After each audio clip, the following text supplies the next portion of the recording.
दोस्तों, पिछले कुछ दिनों से डिफेंस एस्पिरेंट्स के बीच एक न्यूज़ बहुत तेजी से वायरल हो रही है। क्या एसएसबी का स्क्रीनिंग प्रोसेस कंप्लीटली चेंज होने वाला है? क्या अब पीपीडीटी खत्म हो जाएगा? क्या अब स्क्रीनिंग कंप्यूटर से होगी? और कई एस्पिरेंट्स मुझे मैसेज कर रहे हैं, सर क्या अब एसएसबी में 190 कंप्यूटर क्वेश्चंस होंगे?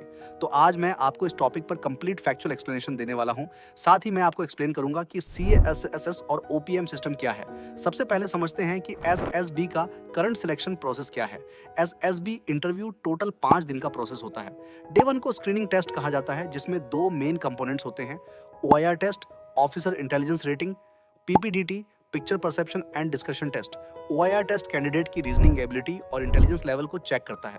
पीपीडीटी में कैंडिडेट एक पिक्चर ऑब्जर्व करता है, उस पिक्चर पर एक स्टोरी राइट करता है, ग्रुप के सामने अपनी स्टोरी नरेट करता है और फिर ग्रुप डिस्कशन होता है। जो कैंडिडेट्स इन दोनों में अच्छा परफॉर्म करते हैं वही स्क्रीन इन होते हैं और नेक्स्ट 4 डेज के पर्सनैलिटी असेसमेंट में जाते हैं। अब डिफेंस रिसर्च ऑर्गेनाइजेशंस एक प्रपोज्ड सिस्टम डिस्कस कर रहे हैं जिसे कहा जा रहा है सीएसएसएस, कंप्यूटराइज्ड स्टेज 1 सिलेक्शन सिस्टम। इसका ऑब्जेक्टिव है स्क्रीनिंग प्रोसेस को और स्ट्रक्चर्ड और डेटा ड्रिवन बनाना। एसएसबी को दुनिया के सबसे साइंटिफिक पर्सनालिटी असेसमेंट सिस्टम्स में से एक माना जाता है, लेकिन स्टेज 1 स्क्रीनिंग में एक लिमिटेशन डिस्कस की जा रही है और वह है limited interaction time. Picture perception and discussion test में कैंडिडेट को मिलता है 30 सेकंड्स पिक्चर देखने के लिए, 4 मिनट स्टोरी लिखने के लिए, 1 मिनट नरेशन के लिए, 5 से 10 मिनट ग्रुप डिस्कशन। अगर ग्रुप में 15 कैंडिडेट्स होते हैं तो कई बार कुछ एस्पिरेंट्स को अपनी बात क्लियरली रखने का बहुत कम टाइम मिलता है। कभी कोई कैंडिडेट नर्वस हो जाता है, कभी कोई दूसरा कैंडिडेट डिस्कशन डोमिनेट कर लेता है। इसी वजह से डिफेंस रिसर्चर्स सोच रहे हैं कि स्क्रीनिंग को और साइंटिफिक और मल्टी डायमेंशनल बनाया जा सकता है। Proposed computerised stage 1 selection system CSSS में स्क्रीनिंग का एक पार्ट कंप्यूटर बेस्ड टेस्ट हो सकता है। इसमें लगभग 190 क्वेश्चंस होने की बात की जा रही है। ये क्वेश्चंस 2 मेजर एरियाज को इवेल्युएट करेंगे। कॉग्निटिव एबिलिटी असेसमेंट, लगभग 70 क्वेश्चंस इसमें टेस्ट हो सकता है। Pattern recognition, visual perception, special awareness, map memory, linguistic ability, selective attention, working memory. ये टेस्ट करेगा कि कैंडिडेट इंफॉर्मेशन कितनी फास्ट और एक्यूरेटली प्रोसेस करता है। कुछ एक्सपेरिमेंटल मॉड्यूल्स में ऑडिटरी डिस्क्रिमिनेशन टेस्ट्स की भी चर्चा हुई है, यानी कैंडिडेट को ऑडियो इंस्ट्रक्शंस या साउंड्स सुनकर रिस्पॉन्ड करना होगा।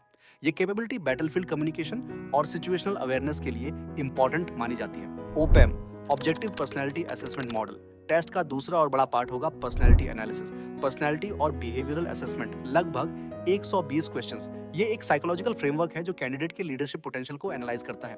कैंडिडेट्स को स्टेटमेंट्स दिए जाएंगे जैसे I remain calm during unexpected challenges, I like taking responsibility in group work. Candidates response देंगे strongly agree, agree, neutral, disagree, strongly disagree. इस टाइप के रिस्पॉन्सेस से सिस्टम कैंडिडेट के लीडरशिप बिहेवियर, रिस्पॉन्सिबिलिटी और इमोशनल स्टेबिलिटी को analyse करता है। OPM का फोकस होता है ऑफिसर लाइक क्वालिटीज पर जिन्हें एसेसर्स ऑब्जर्व करते हैं। सिलेक्शन बोर्ड में लगभग 15 ऑफिसर लाइक क्वालिटीज एवेल्युएट की जाती हैं। सीएसएसएस जैसे सिस्टम्स का पर्पस भी अल्टीमेटली ओपीएम फ्रेमवर्क के थ्रू लीडरशिप पोटेंशियल आइडेंटिफाई करना ही होता है। अब सबसे इंपॉर्टेंट क्वेश्चन, क्या यह सिस्टम अभी इंप्लीमेंट हो गया है? आंसर है नहीं।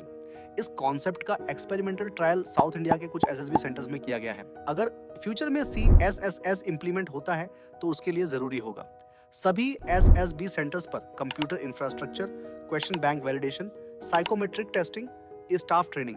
इसी वजह से नेशन वाइड इंप्लीमेंटेशन में काफी समय लग सकता है। तब तक एग्जिस्टिंग एसएसबी स्क्रीनिंग प्रोसेस ही कंटिन्यू रहेगा। तो सिंपल वर्ड्स में समझे, एसएसबी का कोर सिलेक्शन फिलॉसफी चेंज नहीं हो रहा, सिर्फ स्क्रीनिंग को और साइंटिफिक और टेक्नोलॉजी ड्रिवन बनाने पर रिसर्च चल रही है। और याद रखिए, एसएसबी क्लियर करने का कोई शॉर्टकट नहीं होता। ये उस पर्सनैलिटी को डेवलप करने की प्रोसेस है जो टफेस्ट सिचुएशंस में सोल्जर्स को लीड कर सके।